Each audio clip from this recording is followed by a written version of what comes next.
Are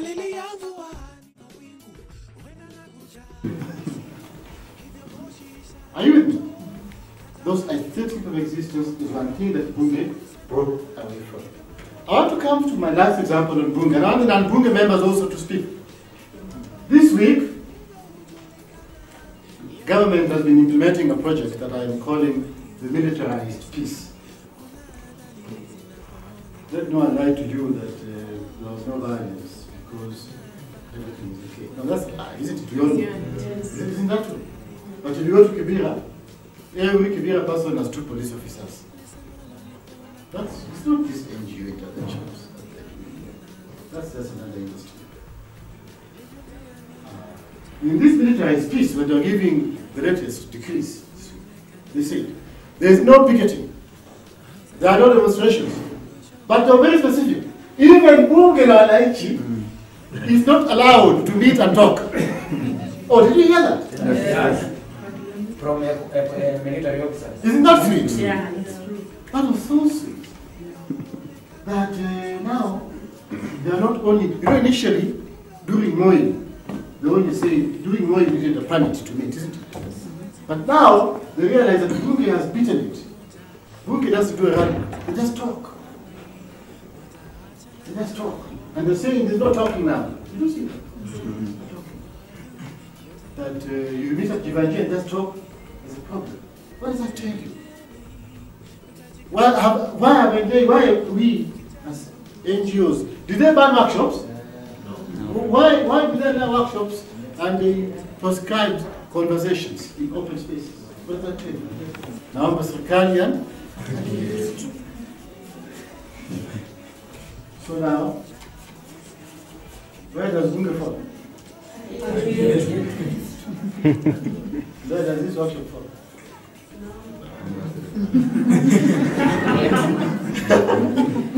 We have to make sure that this space can be able to engage in a conversation that is not in the realm of number. Because what the establishment wants now is to build a rhetoric of number. That's why when you go 10 of you, they tell you, no. You go 2 of you and write, and let 2 of you come, isn't it? Why do they do that? So you come in the language of number. So Bunge la Wananchi is as important as a group that brought a revolution in Egypt through Tahrir Square. Bunge la Wananchi, long before the Tahrir Square, had already made Jivanji Garden a public open space with the argument that public issues are discussed in public space. And giving a public space a signification is very useful. Today, we can all walk through Guru Park because Wangari Maathai decided that this is what? A public space. You know, Jivanji would have been clubbed. Isn't it? It was going to become.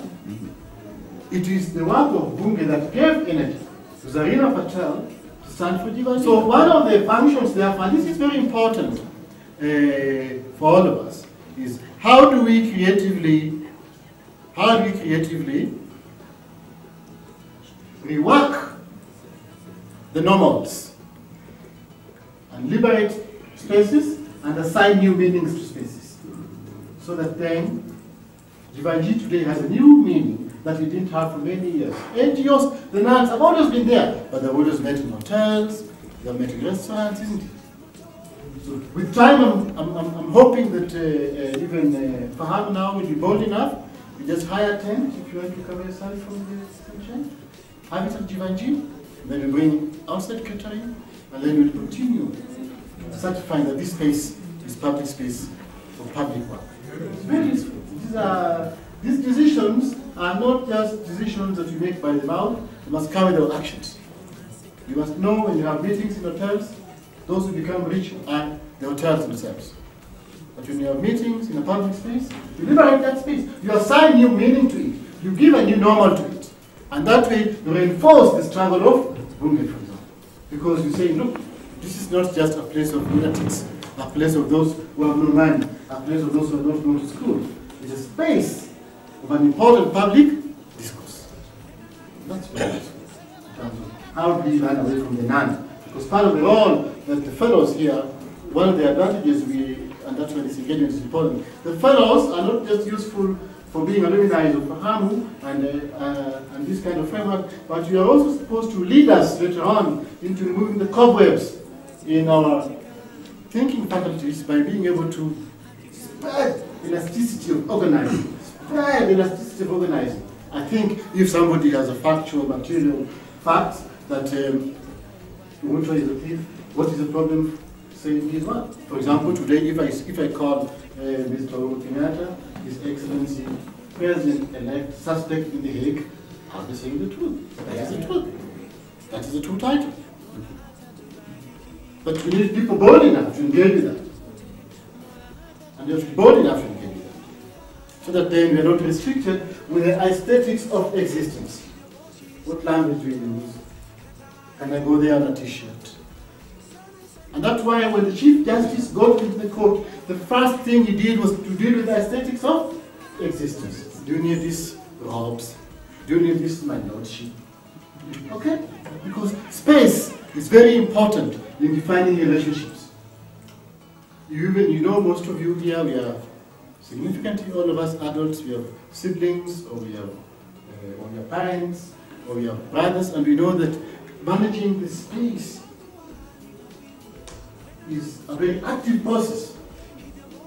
And that's one of the biggest things that has happened. I want to give you another example before I now open up another space for today, which is when we used to go for demonstrations in the 1990s, 1992, 93, it was very easy. We would just say, come today, we're going this demo, we used to start mostly from GPO, and then we go to Kencom, then we go to Arabic. And then we knew we would always be beaten up when we take the cab to Arabic, because GPOs, they were very keen to beat very in targeted way.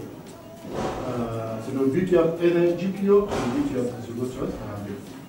You know that, yeah? Before you reach vigilance, you want to have dealt with it. It was very easy. But came the year 2000, now I want to go for a demo, we call an activist, they tell you, but Steve, where will we park? Is there parking? And then they say, but is there medical insurance? You know, these people will beat us up. Is there insurance? Okay? T-shirts. T-shirts. And then, of course, where is the t-shirts? Where is mobilization fee? Mobilizers. Yeah? Yes, and the big banners. Are we together? This space can only be liberated through reorganizing, which requires a lot of service. But I have another question now I want to put to you. Has civic education helped this country? If you look at the results of the last election, has civic education helped this country? Why is civic education losing? Civic education, that's why her notion that we want and this notion that the content is problematic and the world is problematic. Yes, it is very problematic. It starts from me. I know what the state should be like, and I know what should be your role as a citizen, and therefore I will educate you to become a citizen. That's the standpoint. It's a very condescending relationship. And then one of the things that we hope now that Bunke and others should start doing is to go back to this discourse. Should this be called civic education? I think no. In this content is bankrupt, it's bad. It's very condescending. It does not appreciate that even the state is contested. The first key question that I want to respond to is the question of, can national issues be resolved solely through elections? And I want to give you an analogy of South Africa, where I had the privilege of living and teaching for the last 4 years. When the last steps of apartheid came to be in the 1990s, there was a huge cloud of anxiety. You remember? People thought that there was going to be civil war in South Africa. The elections in 1994 were not going to be able to solve the South African problem. Kenyan professor, who some of you know, Professor Ouma, was involved in the last negotiations to resolve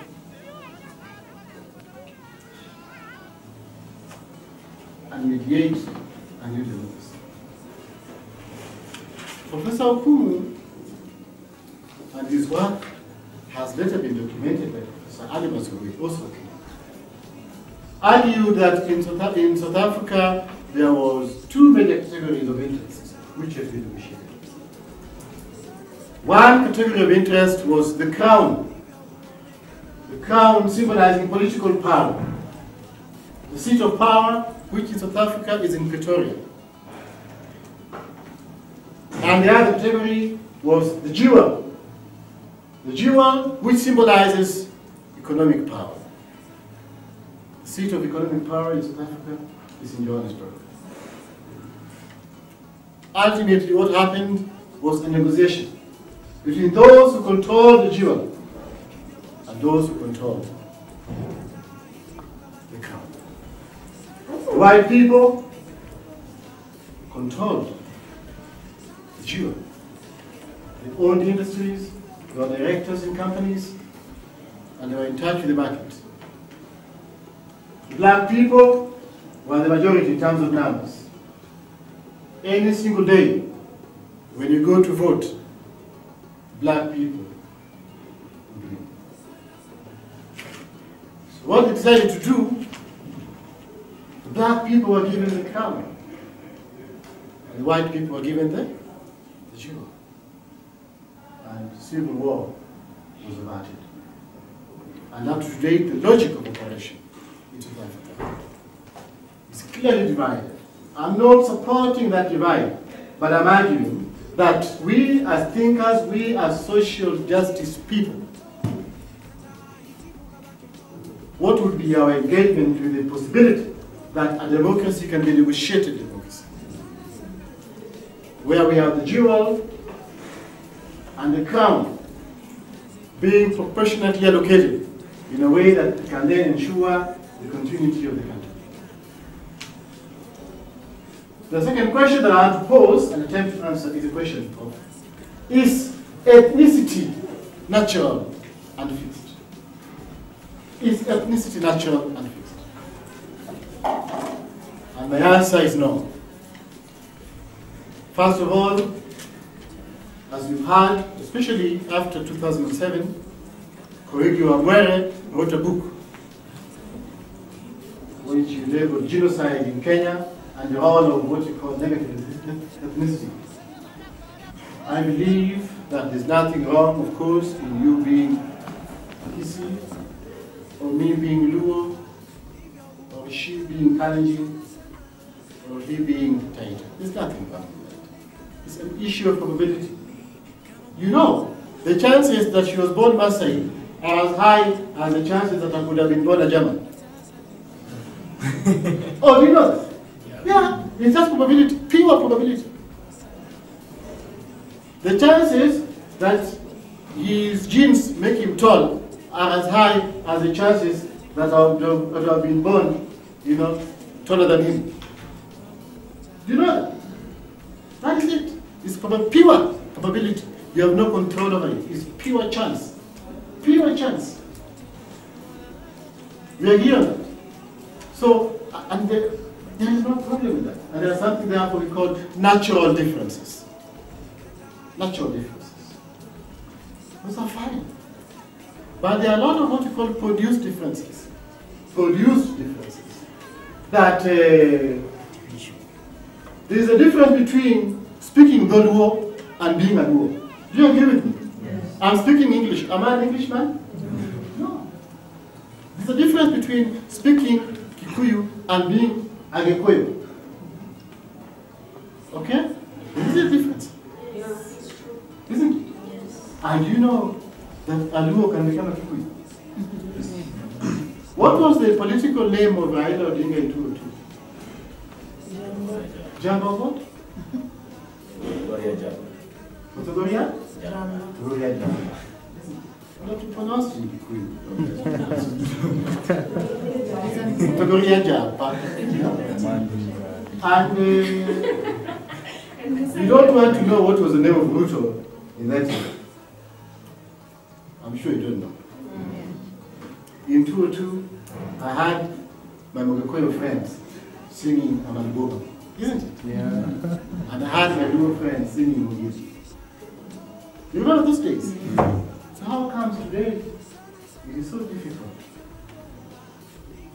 for a Mogakoyo to sing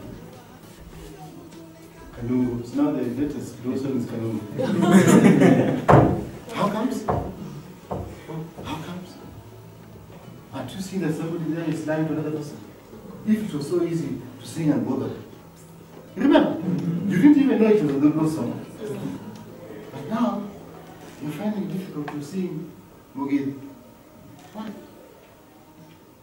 These are all artificial productions. And I think the problem with the NGOs and sometimes even us in social justice movement, we do not demystify this rubbish, which is purely artificial production.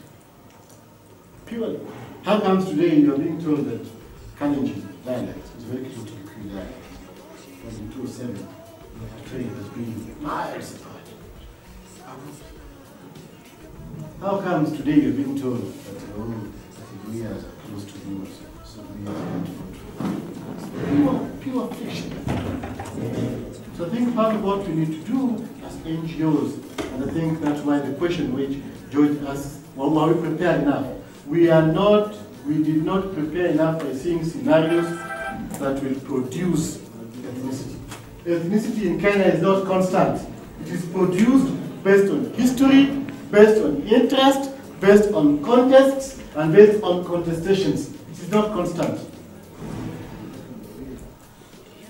And we have to appreciate that. So that we as social justice movement must on good time be able to engage with what will be the root of production of ethnicity in this context. Then we can engage with it.